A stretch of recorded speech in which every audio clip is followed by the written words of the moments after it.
বিভিন্ন অনিয়ম দুর্নীতির অভিযোগে রাজুকে অভিযান চালাচ্ছে দুর্নীতি দমন কমিশন। সেখানে আছেন সহকর্মী নূপুর মাহমুদ, যুক্ত হচ্ছেন তিনি আমাদের সাথে। নূপুর, দুদকের টিমের কাছে সুনির্দিষ্ট কোনো অভিযোগ রয়েছে কিনা এখন পর্যন্ত আপনি যা দেখছেন বিস্তারিত জানাবেন আমাদের।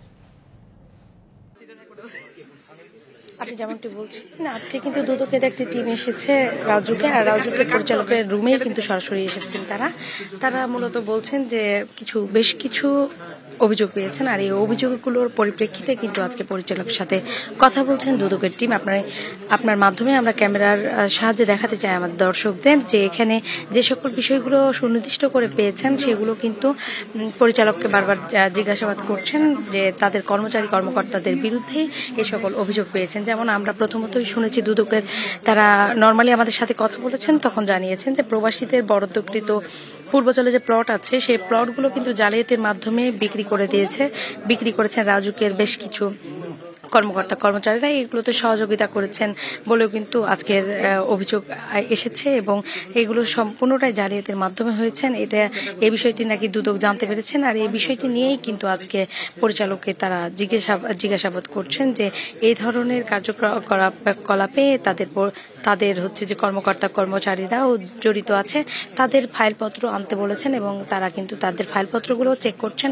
আপনি দেখতে পাচ্ছেন যে তাদের ফাইলপত্রগুলো কিন্তু সামনে আছে। পরিচালকের মাঠের অলরাউন্ডার আমি, আর ঘরের allrounder Tylox toilet cleaner, clean মানেই টাইলক্স। পরিচালক কিন্তু তাদেরকে দেখাচ্ছেন এবং জানাচ্ছেন যে আজকের যে অভিযোগটা সেটি বিষয় নিয়ে মূলত তারা এই বিষয় নিয়ে কথা বলছেন। ইতিমধ্যে আমরা কিন্তু যখন কথা বলছিল পরিচালক এবং দুদকের টিম, তখন আমরা কিন্তু দেখেছি যে 14 নম্বর সেক্টরে 305 নম্বর সড়কে যে 33 নম্বর প্লট আছে ওই প্লটটি নিয়ে কিন্তু বিশাল একটি অভিযোগ আছে। এমনকি দুদকে বলছেন যে উজ্জ্বল মল্লিক নামে যে তাদের চিফ ইঞ্জিনিয়ার আছেন তার নামে কিন্তু একাধিক অভিযোগ আছে। এই বিষয়টিও কিন্তু বারবার তুলে ধরেছেন, সেই বিষয়গুলো কিন্তু কথা বলছেন আর কি। সেই সাথে যেমন পিডি কোন প্লট কোনটা পেয়েছেন না পেয়েছেন এই বিষয়গুলোও কিন্তু বারবার বলার চেষ্টা করছেন। এদিকে আমরা সকালেই খবর পেয়েছিলাম যে দুদকের এই টিমটি আজকে রাজুকে আসবেন, আর আসার পরে কিন্তু তারা এই সকল বিষয় নিয়ে অভিযান শুরু করেছেন। আপনার সাথে আমরা পরবর্তীতে আবার যুক্ত হয়ে কিন্তু জানাতে পারবো আসলে দুদক কি পেলো আর দুদকের অনুসন্ধানে কি উঠে এসেছে। তো এখন পর্যন্ত এই ছিল আমার কাছে রাজুক থেকে সর্বশেষ খবর।